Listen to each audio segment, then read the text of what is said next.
Beast और उनकी पूरी की पूरी जो पॉपुलैरिटी है वो यूट्यूब से ही आई है। यूट्यूब पे इनके मिलियंस ऑफ सब्सक्राइबर है। इतना ज़्यादा फेम और पूरा का पूरा जो सेलिब्रिटी स्टेटस है वो फ्लाइंग बीस्ट को मिला है। लेकिन इस सेलिब्रिटी स्टेटस के पीछे कुछ नेगेटिव्स भी हैं, कुछ बहुत सारी कंट्रोवर्सीज भी हुई हैं। फ्लाइंग बीस्ट ने जिस तरीके से अपनी वाइफ को ट्रीट किया, जिस तरीके से उन्होंने अपने पालतू कुत्ते को ट्रीट करा और जिस तरीके से अपने बच्चे के फुटेज को भी यूज़ किया व्यूज़ के लिए। बच्चों को यूज़ करना व्लॉग्स में ये तो बहुत ज़्यादा कॉमन हो चुका है। फॉरेन व्लॉगर्स में तो इतना कॉमन हो चुका है कि इसके लिए लॉस तक बन चुके हैं। फ्लाइंग बीस्ट ने काफ़ी सारे ब्रांड्स बनाए, बिजनेस बनाए, उसमें से कुछ सक्सेसफुल। इस पूरी यूट्यूब जर्नी से फ्लाइंग बीस्ट का फ़ायदा तो हुआ है और बहुत ज़्यादा, लेकिन उनको बहुत सारे नुकसान भी हुए हैं। बहुत सारी कंट्रोवर्सी, बहुत सारी नेगेटिविटी, बहुत सारे हेट कमेंट्स भी उन्होंने झेले हैं।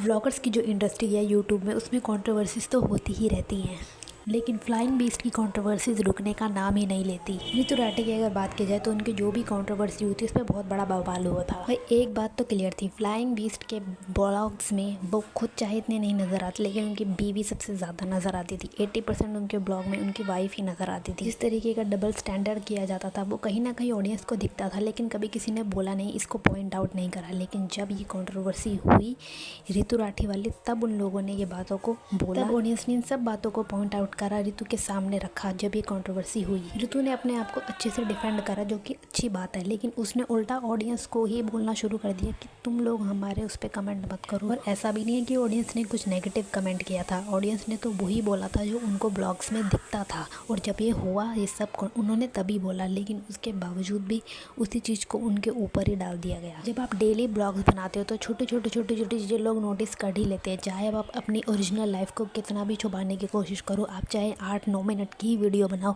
लेकिन उसमें भी दिख जाता है आपकी पर्सनैलिटी के कुछ ऐसे ट्रेट्स दिख जाते हैं जो लोगों को पता चल जाता है। भले ही आपकी ऑडियंस नॉर्मली आपके कमेंट सेक्शन पे ना बोले, लेकिन जब ये सारी चीज़ें, जब कोई कंट्रोवर्सी होती है तो ये सारे पॉइंट्स तब बोले जाते हैं। तब आप उस केस में ऑडियंस को ब्लेम नहीं कर सकते। या तो आप अपनी पर्सनैलिटी को बिल्कुल ही ऐसा दिखाओ ही मत कि लोग कुछ पिन पॉइंट कर सकें, या फिर उस चीज़ को बाद में डिनाई मत करो। यूट्यूब से सबसे जल्दी, सबसे कम समय में फेम पाने वाले जितने भी इंडिविजुअल्स हैं, उनमें फ्लाइंग बीस्ट का नाम सबसे पहले आता है। जब आपके ब्लॉग्स बनने से आपका एक कंटेंट एक टाइम के बाद रुक जाता है यूट्यूब पे, जो हर यूट्यूबर के साथ होता है, तो हर यूट्यूबर अलग अलग चीज़ें करने की कोशिश करता है। बाद जो पूरा देश का धोने वाला ड्रामा हुआ वो तो क्लियरली दिख रहा था कि व्यूज़ के लिए, मतलब आपको व्यूज़ भी चाहिए और आपको कुछ ऐसा भी करना है जिसमें आपकी तारीफ भी। हाई लेवल ऑफ मोरालिटी का करने से अच्छा आप कोई गेम खेल लेते, कुछ इंटरेस्टिंग एंटरटेनिंग ही कर लेते, तो वो ज़्यादा बेटर रहता है और बहुत ज़्यादा व्यूज़ भी मिल जाते हैं। कहीं ना कहीं लोगों को एक फेक मोरालिटी दिखाना भी लोगों को पसंद नहीं आता है, और वो भी व्यूज़ के लिए। मतलब सबको पता है जब आपका चैनल डाउन है, मोरालिटी दिखाना, अच्छे काम करना, डोनेशन करना, इसमें कुछ गलत नहीं है। आप वो चीज़ करो उसको,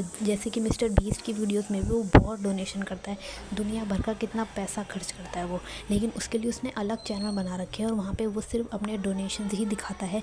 उन चैनल्स का व्यूज़ आए ना आए उससे उसे कोई फ़र्क नहीं पड़ता। एटलीस्ट ऐसा तो वो दिखाता है कि उसे कोई फ़र्क नहीं पड़ता। और जो मिस्टर बीस्ट का मेन चैनल है उसमें वो दुनिया भर की खुराफाती चीज़ें करता है, जो वो कर सकता है सिर्फ व्यूज़ के लिए, और वो काफ़ी क्लियर है। वो उस चीज़ को छुपाता भी नहीं कि वो व्यूज़ के लिए ये उजलूल हरकतें कर रहा है। कोई ट्रेन ले ली, कभी ट्रेन को किसी दूसरे बम से उड़ा दिया, ये सब फालतू। कहीं ना कहीं मिस्टर बीस्ट की जो अप्रोच है वो काफ़ी क्लियर है कि उसको व्यूज़ ही चाहिए और उसका चैनल यही है, और वो अपने चैनल में भी यही डिस्कस करता रहता है, और वैसे ही वो हर चीज़ करता है और लोग काफ़ी क्लियर हैं उसके बारे में। लेकिन ये बात भी क्लियर है कि ब्लॉगिंग में इतना स्कोप नहीं है। आप अच्छे व्यूज़ तो ला सकते हो, इनिशियली आपको बहुत सक्सेस मिल जाएगी, लेकिन एक टाइम के बाद ऑडियंस बोर हो ही जाएगी, और उसके बाद आपको अगर व्यूज़ चाहिए तो आपको उसके लिए कुछ अलग अलग करना ही पड़ेगा। और जब आप कुछ अलग अलग या कुछ एंटरटेनिंग करोगे तो आपका कंपटीशन सीधा मिस्टर बीस्ट ही है, क्योंकि जो नॉर्मल जनता है जो एंटरटेनमेंट के लिए यूट्यूब देखती है वो ऑलरेडी आसानी से मिस्टर बीस्ट को देख सकती है, और उस लेवल पे जाना बहुत मुश्किल है। आई थिंक इनकी जो इनिशियल स्टोरी थी वो काफ़ी अच्छी थी। 2 पायलट्स हैं, उन्होंने ब्लॉग स्टार्ट करा, उनकी लव मैरिज है और ये लोगों को बहुत इंटरेस्टिंग लगा। फ़नी कपल्स हैं, सब सारे अच्छे मोमेंट्स हैं, और जिस वजह से इनको बहुत फेमस मिला, और ये बहुत ही अच्छी बात भी थी। लेकिन धीरे धीरे वो इंटरेस्ट ख़त्म हो गया, कंट्रोवर्सीज होने लग गई। आप चाहे कितना भी छोटा वीडियो बना लो, 8 मिनट 9 मिनट, लोगों को आपकी पर्सनैलिटी दिख ही जाती है। लेकिन ब्लॉगिंग जैसे नीश में, जिसमें आप अपने लाइफ के अराउंड चीज़ें दिखा रहे हो, जिसमें आपकी पर्सनैलिटी आप ही सब कुछ हो, तो लोग उसको कितना ही देर तक देख लेंगे। ब्लॉगर से रिलेटेड जो भी कंट्रोवर्सीज है वो वेस्ट में भी होती हैं, लेकिन वेस्ट में थोड़ा एक्सट्रीम ही लेवल पर होती है। वहाँ पर तो ऐसे ऐसे केसेस भी आए हैं कि अपने बच्चों को ज़बरदस्ती ज़बरदस्ती इंटेंशनली उन्हें रोने के लिए बोला गया है। नीतू राठी की अगर बात की जाए तो उनका क्लियर था, उनको शुरू से इतना कुछ सोशल मीडिया में इंटरेस्ट था नहीं। उनको फेम मिल गया, उनके फॉलोवर्स बढ़ गए, वो एक अच्छी बात है, लेकिन उसके अलावा उनका कोई एक्स्ट्रा एफर्ट नहीं था कि वो आएँ, जो कि सही है, वो उनकी पर्सनैलिटी है। ये भी दिखाता है कि किसी को ज़बरदस्ती भी सोशल मीडिया पे नहीं आना चाहिए, या फिर जानबूझकर या फिर गलती से भी, क्योंकि वो तो बिल्कुल ही मेंटल हेल्थ के लिए सही नहीं रहता। फ्लाइंग बीस्ट के जो व्यूज़ हैं वो एक टाइम पे इतने ज़्यादा होते थे कि